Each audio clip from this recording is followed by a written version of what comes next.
Welcome back live to Perspectives, and I'm your host, Ashley Burgess. Tonight we're going to talk about leadership. We're going to talk about what it means, the definition of it. And we're not just talking about it in a small section of society. We're going to talk broadly about leadership, as well as leadership in the corporate world, and as well as world leaders. And joining me tonight on Perspectives is Suzi Skinner. Suzi Skinner is the top-notch leadership expert when it comes to understanding leadership, when it comes to understanding what it means to be a leader, but better yet, some of the misnomers from the past and some of the things that we need to change to make better leaders in the future. Suzi, thanks so much for joining us on Perspectives. I'm so glad to have you. Oh, Ashley, thank you so much. I'm very excited to be here with you. Awesome. Perfect. Thank you so much. So let's talk about leadership. First off, I think a lot of our listeners would like to know one thing. What does it mean? I know this is a big question. What does it mean to really be a leader? Yeah, I love that question, Ashley, and I think it gets to the heart of some of the challenges that you've alluded to already. So there would be quite literally thousands of definitions of leadership out there, whether it's in the corporate world or the leadership literature itself. And what's really interesting about that is that no one really agrees on what leadership actually is. How do you define it? And if we can't define it, then how do we understand, what good leadership and what poor leadership looks like, as an example. But I think one of the things that I have landed on in my research and my practice is that if you kind of get beneath all of the leadership models that are out there, all of the approaches that are in, the leadership books and things that various people have come up with, they all have at their heart a commonality, which is that leadership is fundamentally the positive influence on others. And, what's challenging about that, Ashley, is that when you talk to individuals about leadership being a positive influence, it brings up a whole lot of personal stuff for people around what their own internal models of leadership are and what experience they've had of leadership themselves.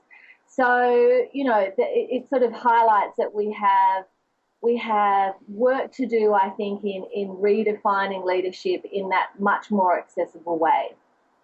I agree with that wholeheartedly, because I think that it becomes kind of skewed for people, because I think it's the way we're raised. I feel like it's parenting, it's environment, it's what we see. Politics can play some part in that. In the business world, how mom or dad, what kind of business they worked on, what kind of stuff did they do. I mean, even my mom, for example, just a small little portion of it. My mom was a principal, and she's still with us, but she ran a school district, ended up being a superintendent of schools. And she was in a career that was mostly dominated by women as far as teachers, but when it came to the topper echelon, as far as the principals, the assistant superintendents of school, that was all really a partisanship of mostly men. And so my mom actually kind of redefined herself, and I see that even in politics today, where you see women that seem, I don't know if it's even feminine anymore, or if they had to define themselves in a certain social realm. Yeah, I think that's a really good point. So what we know, and you're absolutely right, is that we've actually made huge advances in terms of women in leadership and, really moving people across different professions, different, political spheres, the whole thing.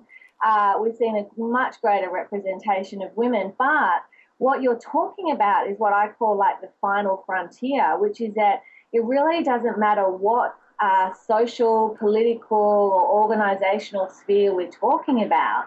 When you get to those very, very senior levels, those kind of elite leadership positions, they are still very much dominated by men. And I love that example that you gave with your mum, because the challenge becomes, how do we notice those definitions of leadership, very masculine definitions of leadership, and when you're having to work in those settings, how do you stay true to your own definition of leadership? How do you manage those boundaries, but at the same time display a leadership style that is going to be recognized? And that is a quandary that many people face. So I don't think there's any one answer, but actually you have hit on a very powerful point that you said your mother did, which is that actually high performers, people that are really clear and enjoy career success, actually have defined leadership for themselves. So in other words, they've been able to notice the dynamics and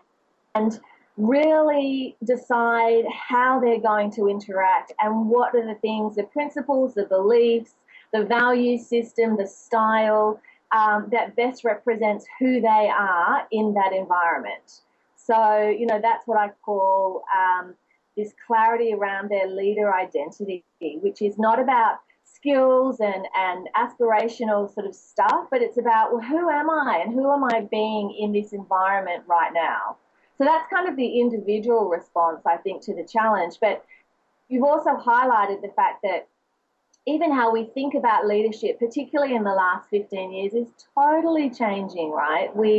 We are really moving away from the hierarchical definitions and the whole command and control mindset that has, dominated leadership for many decades. And we're moving into this space of encouraging and empowering people at every level. And what comes with that, I'm hoping, is a far more accessible definition of leadership, a far more kind of open way of thinking about leadership as being a really individual process, as long as that person is having a positive influence on the people around them. I agree with that, and it's interesting because Susie, it's funny. Everybody asks me, they're like, do you have any time, during the week left to do anything? And I said, not really, but I just took on 3 interns that I'm mentoring, and they're like, what? I said, yeah, I've taken on 3 interns that I'm mentoring, 2 16-year-olds and 1 17-year-old. And they actually bus them to the studio, and I've been teaching them how to edit and shoot film and shoot video and what the message is and psychological response to certain things.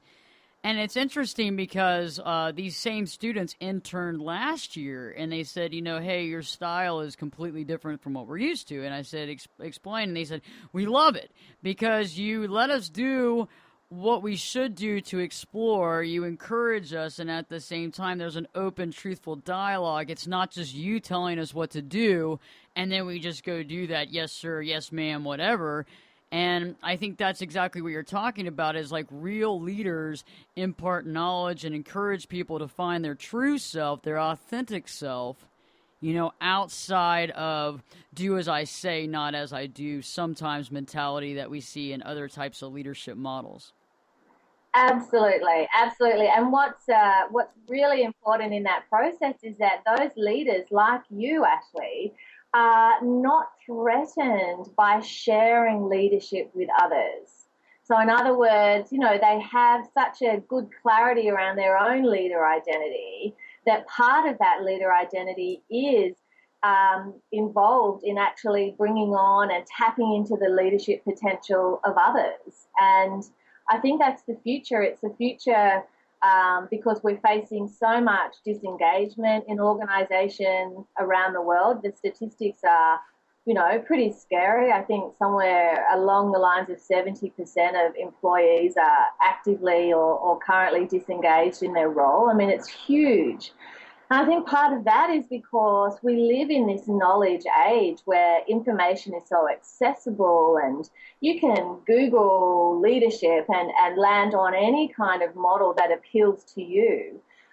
Yet when people get back into the system that they work within, they're still fairly disempowered in terms of really bringing that leadership to life, their own unique, take on leadership. So I think we're at a real crossroads. And I think the other thing that's happening is that we hear about it all the time, Ashley, that people are going through change. There's so much change in our political systems, there's so much change in our technology, the way that we work, the way that organizations are coming together.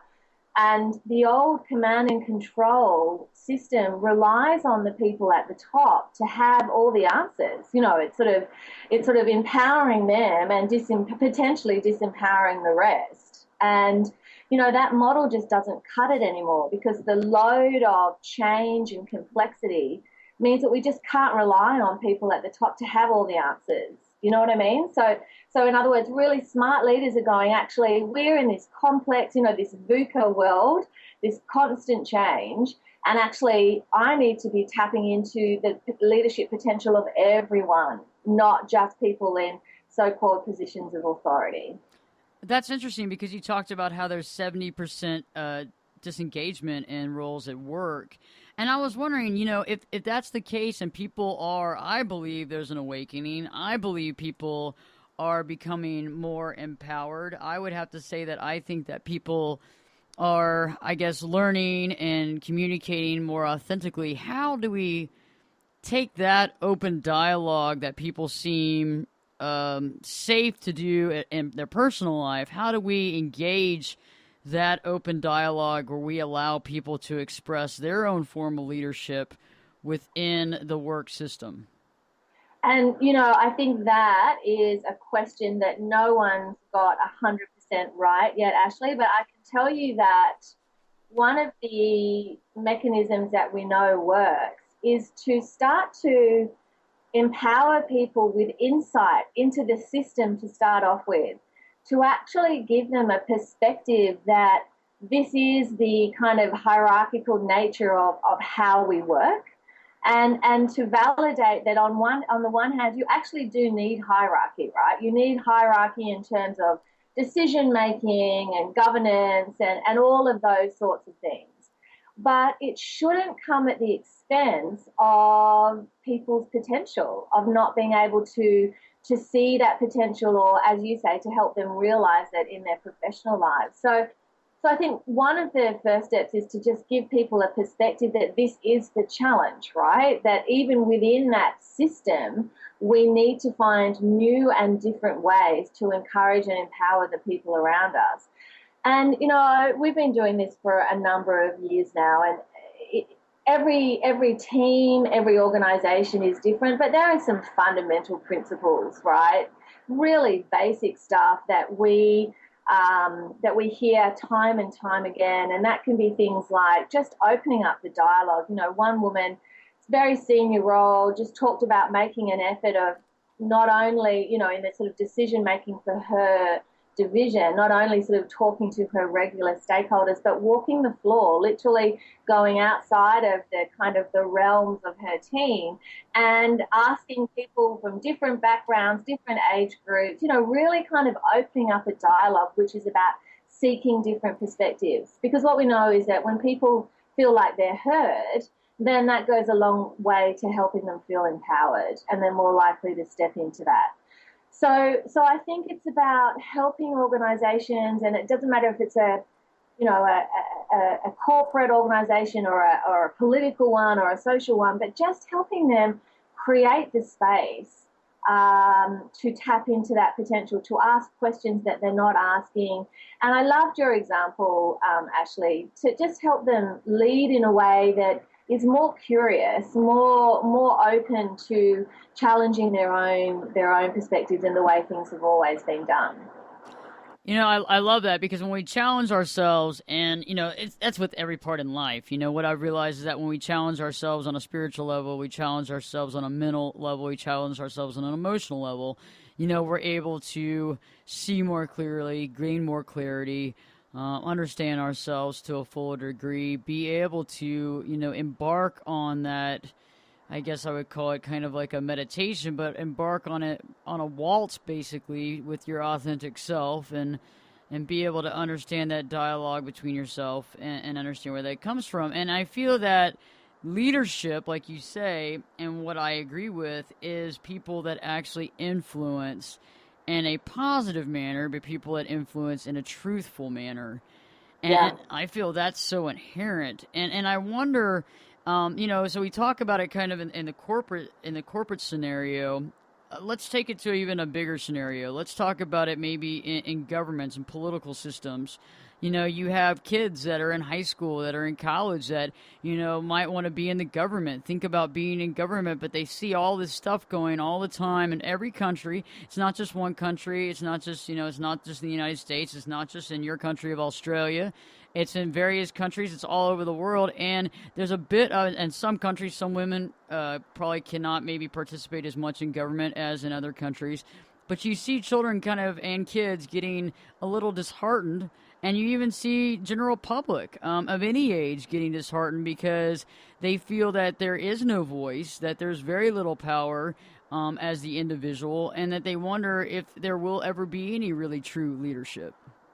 Yeah, look, I think that's absolutely right, and that's what the whole media talks about, this sort of crisis in leadership because they're so short term focused and not looking after anything other than potentially self interest. So it is a massive challenge.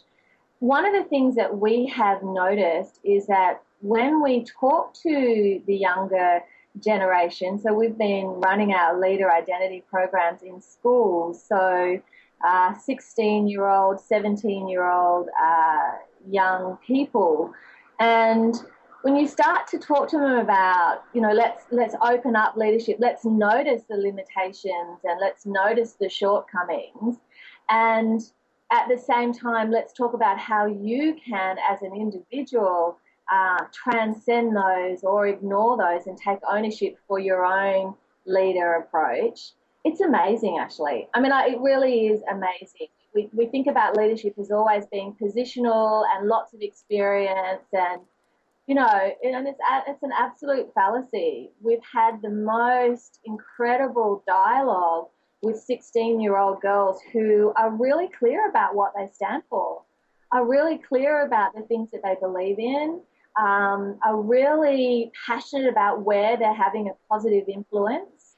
And I think part of our opportunity is to have more of that dialogue, right? To really make sure that that kind of innate strength, that leadership quality that's basically within everyone, if you're willing to take ownership for it, is, how do we open that up and ensure that that's not being beaten out of people, right? And I think your point about politics and that impact that it can have on the lack of role models, it makes that task harder. But part of the message has to be that people, one answer is that people can take ownership for their own and be their own role model, if that makes sense. So it's all about this sort of self-leadership piece, which I think that we have a responsibility to continue that dialogue and to reinforce it with the people coming through. So that's one idea. I think it's interesting with role models. When I was younger, when I was growing up, adults would ask me because I was always the entertaining child. My mother was always had her friends over, and I was the one over there making the drinks at the bar for them, and like doing a little I don't know, like a little ballet or tap jazz routine to entertain everybody or some sort of comic relief. But I remember like all the adults would ask me, "Hey, who's your role model?" And I would respond back with, "What do you mean?" And they'd be like, Yeah, "Who's your role model?" I don't really have one. yeah. And I really think that as I got older, I realized that it was within me to try to figure that out. That's right. That's exactly right. We often talk about lack of role models, and it's sort of this kind of, if it's not there on the outside, then it's very difficult to achieve. But it totally dismisses that awareness that actually the qualities are within you already, right? Actually, why don't we change the dialogue and really help people identify what they are? I mean, we take some of our people through really simple reflections, but back to your example, Ashley, of being behind the bar and doing the entertaining, that was having a really positive influence on people, right? I hope So, so. so yeah. So when you connect people back to that and you sort of say to them, look, when you were in, your younger years as a child, you didn't have positional authority, you didn't have a title, but I guarantee you were having a positive influence on others. What were you doing? And in that, what were you doing? The stories that people tell reconnects them to the most beautiful parts of who they are, right? Their warmth, their generosity, their kindness. It's different for everyone. But the point is that I think we get so caught up in this 21st century of ours of thinking about these aspirational things that we have to become and these behaviors that we have to learn. And, that's all very real, that we've always got to be open to learning. But I think at the same time, we're missing this beautiful richness, which is what are the qualities you already have? Who are you being when you are at your most powerful, and not in a hierarchical point of view, but in that influencing point of view. And honestly, Ashley, we've had grown men, really emotional about their, and forgetting that was, a core part of their identity, right? Because we tend to gloss over it and we box ourselves into a role or a title or a position or what have you. And I think that's part of the redefining of leadership that we have, I think, available to us. That's awesome, because I remember we did an exercise. Okay, so for everybody listening, the reason why and how I met Suzi, which is so amazing, is I attended, I guess it was a leadership, coaching and leadership and healthcare conference back early in September. At the Institute of Coaching affiliated with the Moline Hospital, which was really cool. And tell us about what you did, because I remember you asked us, what were we supposed to think about? Think about like our childhood, or Yeah, can you tell our listeners a little bit more, because it really it was very interesting, because it brought me back to a time where I was giving advice to my babysitter. Mm-hmm. Yeah. That's right. I remember that story, which I thought was a beautiful, and there was you, right, with that wisdom at such a young age, right? Isn't that a beautiful thing? And here you are now today, still using that wisdom and sharing it with others, Ashley. It's a beautiful thing. So look, that exercise that we did as part of the conference was as simple as just asking everyone, and I think we had a few hundred in the room, to really just kind of park who they are today and how they sort of see themselves in terms of their job or not their job, or what they're doing, but actually just to think back to being 8 years old, 9 years old, 10 years old, whatever kind of resonated with them, and think about what they were doing on a day-to-day basis that was having a positive influence on others, right? That was not about changing the world or doing something incredibly remarkable that is alienating for everybody else to hear, but quite literally just what were the simple things that you were doing, because that's where your identity shines through, right? Because that's who you're being. And in that session, I mean, isn't it interesting actually that some people really struggle to do that. They're like, oh, I can't think of anything, I really wasn't doing anything, rah, rah, rah. But then actually when stories start being shared, like you shared your story, and then a couple of others shared different things that they were doing about, starting work, their own jobs at a really young age, and they realized that was, this whole autonomy and being entrepreneurial was showing up way back then. That it actually sparks in everyone else. It's like, oh yeah, I do remember that, as a 10-year-old, my favorite thing was to bake a cake for my family, and that was about bringing people together and generosity and having fun. So I think it's this, we don't often, particularly in leadership, we never look backwards.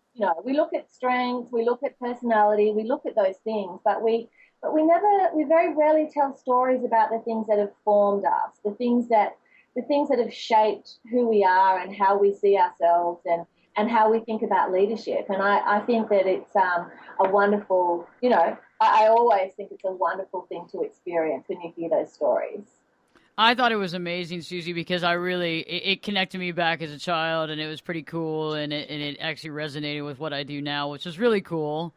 Yeah, yeah, I love that you've made that connection. And do you get that most people do, right? It's sort of like this aha moment where it's like, okay, so if autonomy and making my own decisions was so important to me back then, no wonder I'm in this entrepreneurial business and I've gone out on my own because actually that's just a core part of who I am.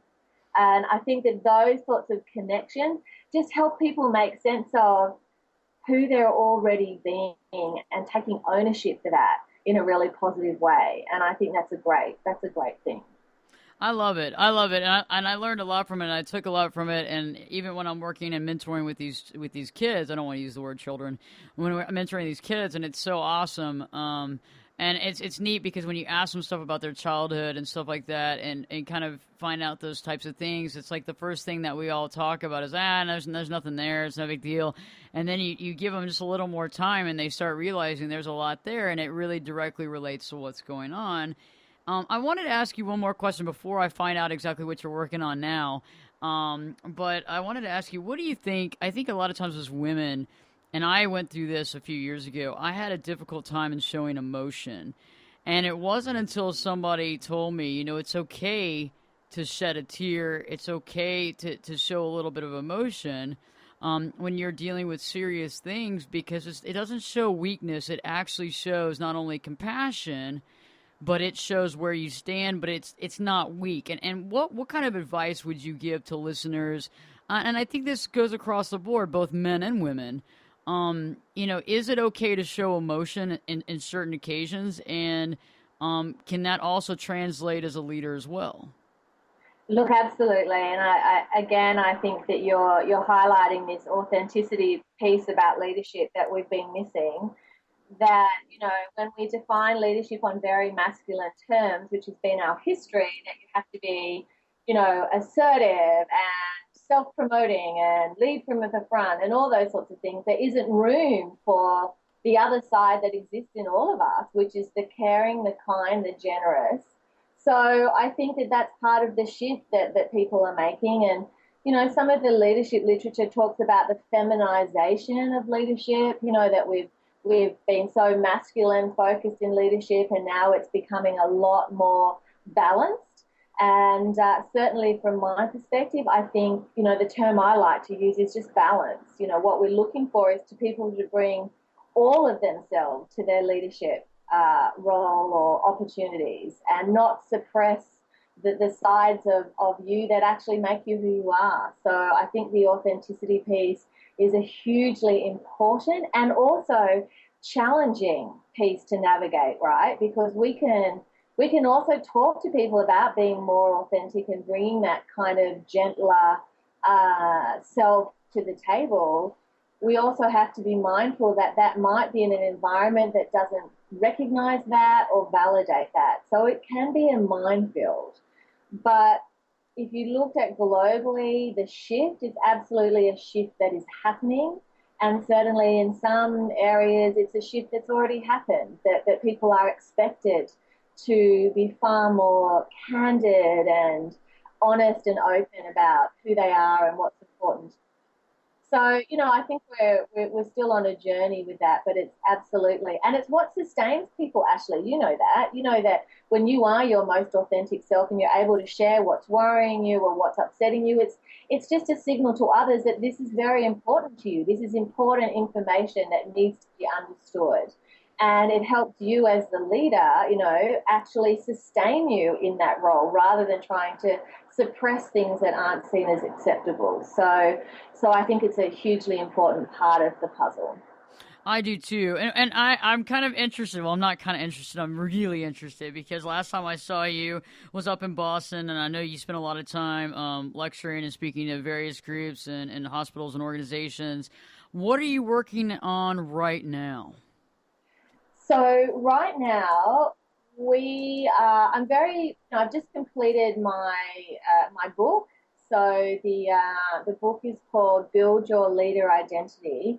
And then the subtitle is A Practical Guide to Leading Authentically from Any Position. So the thing that I have been very passionate about, actually, is that when it comes to leadership, we can be really territorial about our intellectual property, right? It's like, I'm not going to share this because somebody else might take it and rah, rah, rah. And actually, I've been very intentional in wanting to share. The book is actually a whole lot of exercises that someone at 15 or 50 can pick up and do the reflections and answer the questions and start to reconnect or refine what leadership is to them and who they are as a leader. Because I fundamentally believe that, the qualities exist in everyone, and the opportunity is for us to help people take ownership for that. So that is my number one priority. I'm also in the middle of a PhD. I'm totally fascinated with how leaders are formed. So we talk about leader identity being that sort of foundation piece, that we've got to have clarity in what we stand for. But there's this whole other piece around what are the things that enable us as leaders and what are the things that derail us.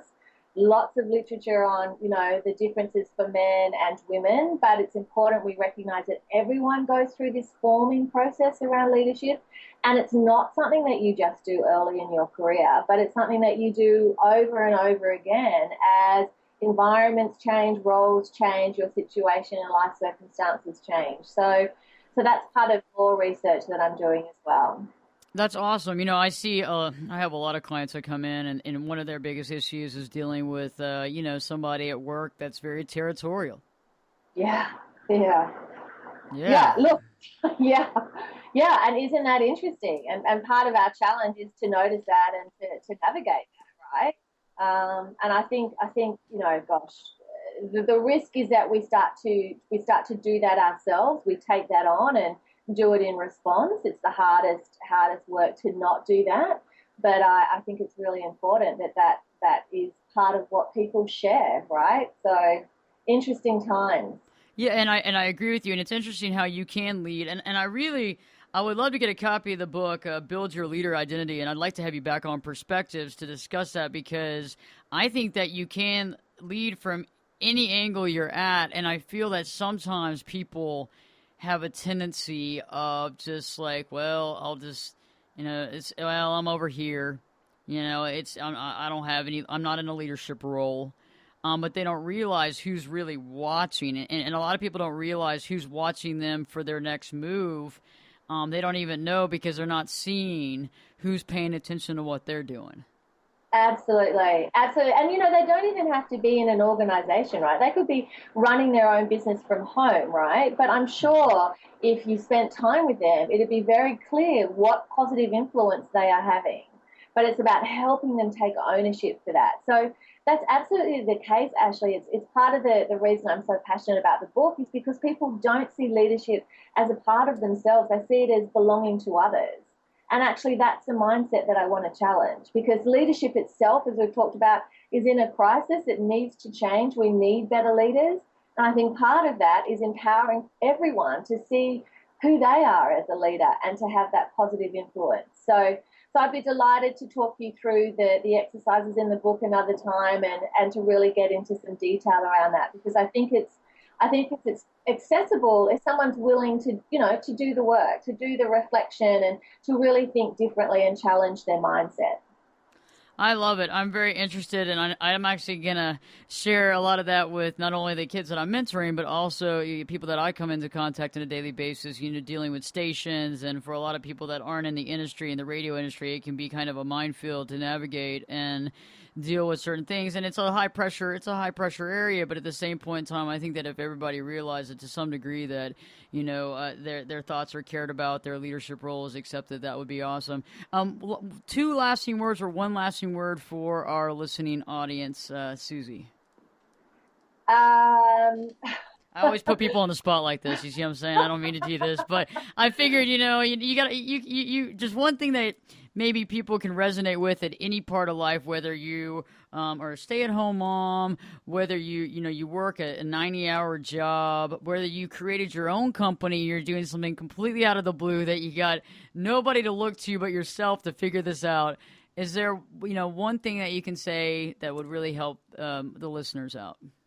yes, look, I think that if you've been listening to this and sort of thinking, oh, this doesn't apply to me, leadership is not who you are, I would just encourage you to take a moment and maybe just reassess that and just give yourself permission to jot down on a piece of paper, what are the things that you're doing when you are having a positive influence.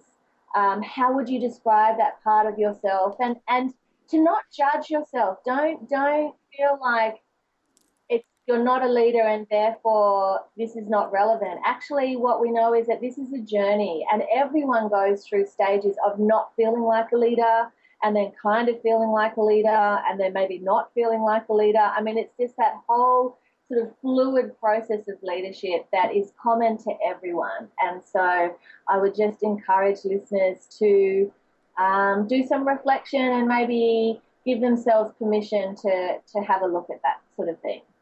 That's awesome. That's lovely, Suzi. And I look forward to having you back on Perspectives. And I really appreciate, because you have all these amazing golden nuggets of well, I hate to use I can't use a better word, perspectives, really.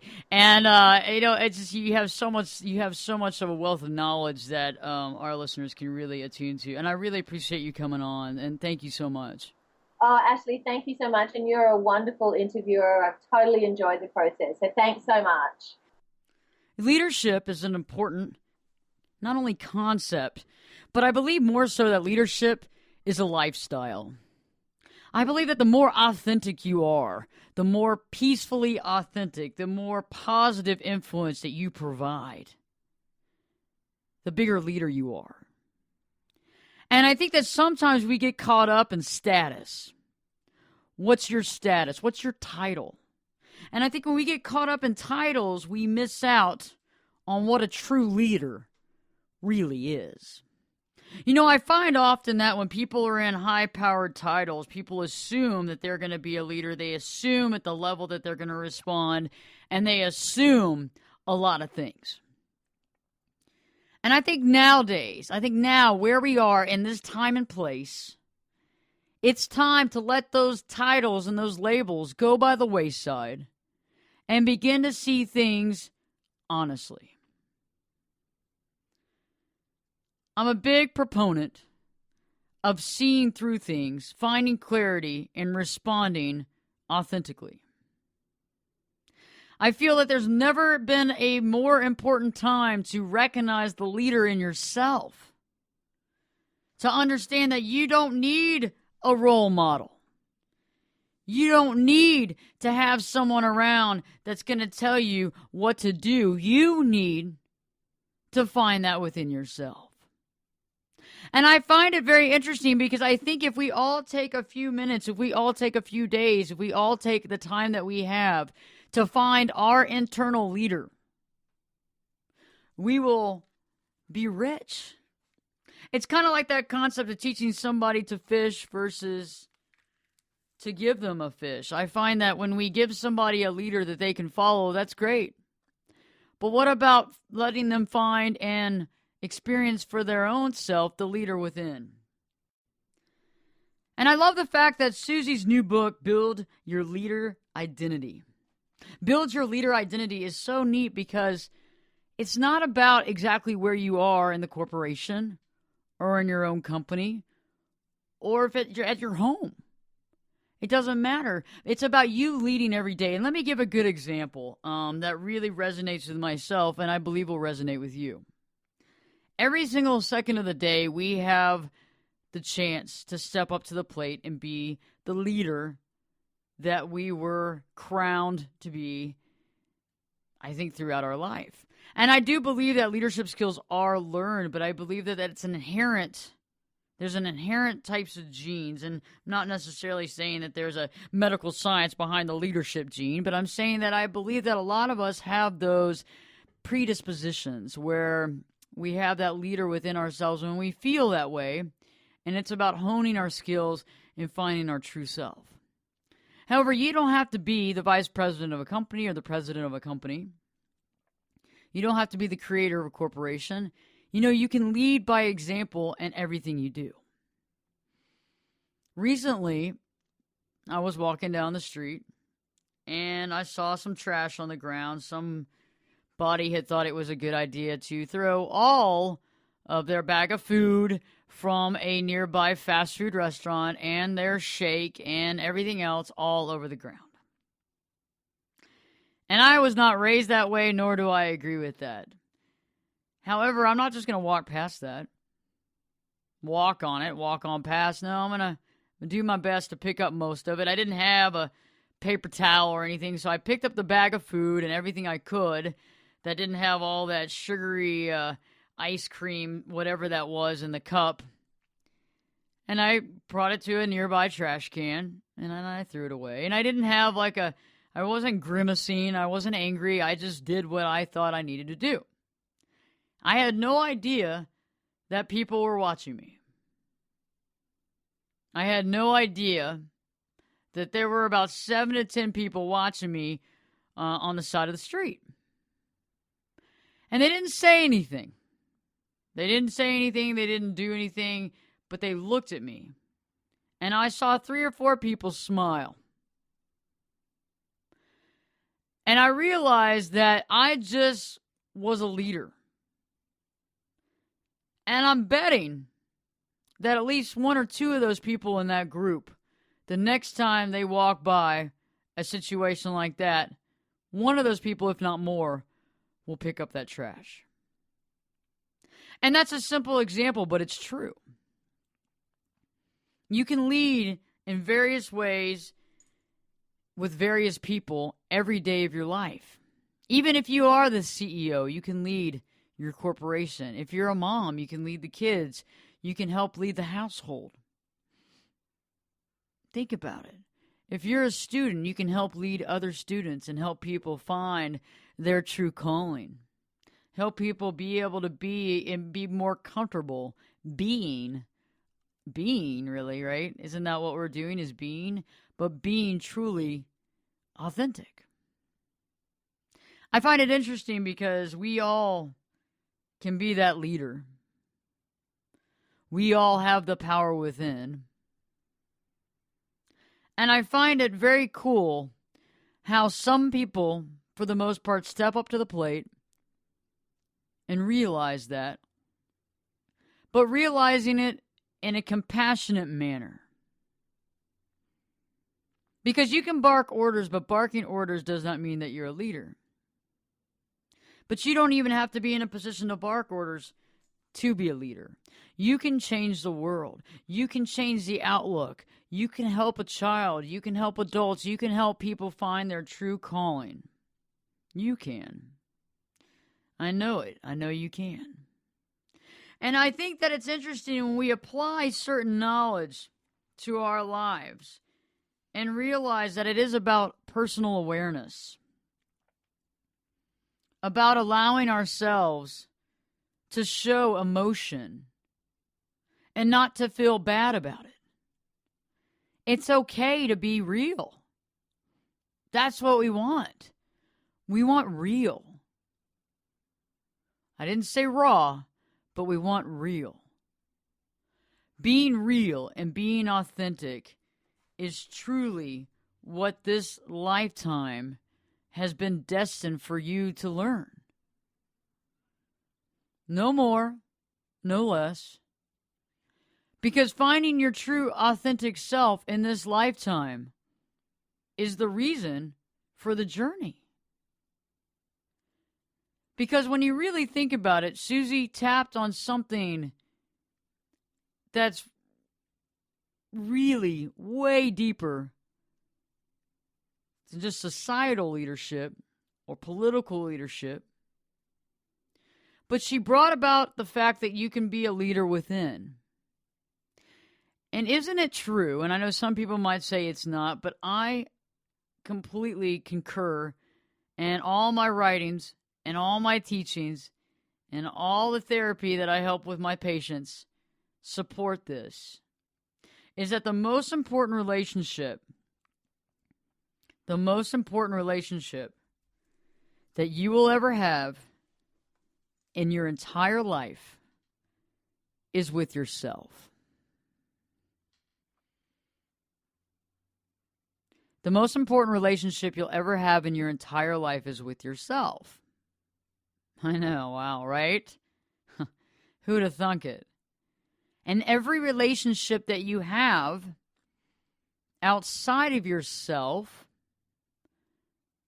resonates and is defined and populates off the relationship you have with yourself. So every relationship that you have outside of you is directly related to the relationship you have with you. I know. Can you believe it? I know. It's true.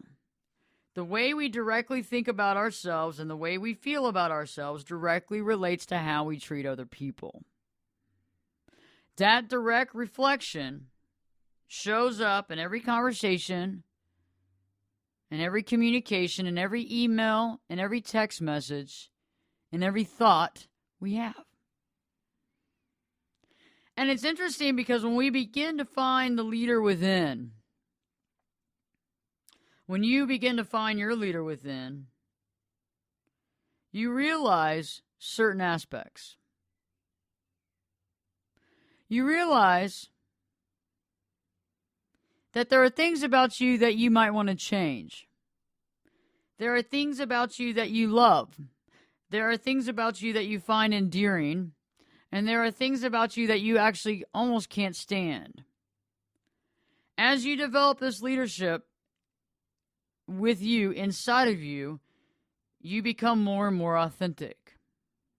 As you become more and more authentic, the things you can't stand, you begin to deal with. If you can change, you change. But for the most part, you realize at the core what makes you do this, and you're able to work through it like an internal therapist.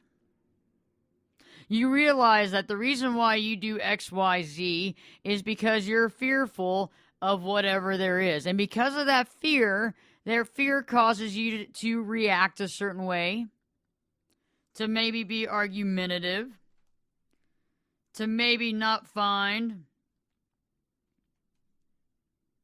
a middle ground with some people, and maybe you choose to argue. But eventually, as you work on that leadership quotient within yourself, it challenges you and it challenges your belief system. And as you challenge that belief system, you change the system within.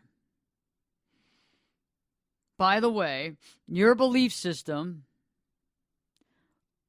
as a child, was brought up, you were brought up, it was environmentally reactive, it was parent reactive. That belief system was created from what your parents told you, what your grandparents told you, whoever raised you, the environment that you were in, all these, everything that happened to you in the past. Did it work out? Did it not? Did you get scolded? Did you get praised? All of this directly relates to your belief system. And let me tell you one thing, a piece of advice. You can change your belief system at any time. When you're being a true leader inside and out, you lead with your belief system. You lead with your belief system because if you don't lead with your belief system, you are antithetical and leading antithetical to your beliefs, meaning that a lot of things don't work out very well. When you go antithetical to your beliefs, you disengage from the leadership portion, and it becomes more of an egotistical type movement. And I believe that you are way above that. And I think if we look at what we can do to make the leader within us stand out even more brilliant, even more bright, to be a light bearer, to help others find their true calling, to find their true life, to figure out what can better themselves, how they can better themselves, and better yet, what they can do to honestly live a true and authentically successful life. Once you're able to find that leader within yourself and harness that and work at your craft as a leader on a second-to-second basis, and you're able to love yourself, self-love, real love, okay? Because another piece of advice, you can't truly love another until you truly, honestly accept all assets and all parts of yourself and love yourself. Okay? Once you're able to do that, you're able to take it to the next level. And you're able to lead from every direction on every way, shape, and form. Not only do you lead at work, not only do you lead maybe in the PTA, maybe you lead in your men's organization that you belong to. Maybe you have a sponsee or sponsor. Maybe you're a sponsor for someone that's getting over drugs and alcohol, and you're able to help them impart knowledge and value to them. Maybe you speak at homeless shelters and help them figure out their next move, and maybe help them to figure out how to write a resume or to form different things so that they can have a better life. Maybe you're like me and you mentor students and help them learn different trades, but also in an environment that allows them to be successful, to feel safe, to feel happy, and to know that somebody really cares. What about Suzi? Suzi Skinner, she's helping the world figure out how to be a leader and what it means and how to be honest with yourself. How to find that inner leader and how to be able to lead from any title in any situation. And I believe how to harness that and how to find that and how to capture that within yourself, because I believe that we all have that leadership gene. I believe that to a degree, we can all at least lead ourselves down the right direction or up the right direction in a life that we're proud of, living authentically and honest to ourselves and to others.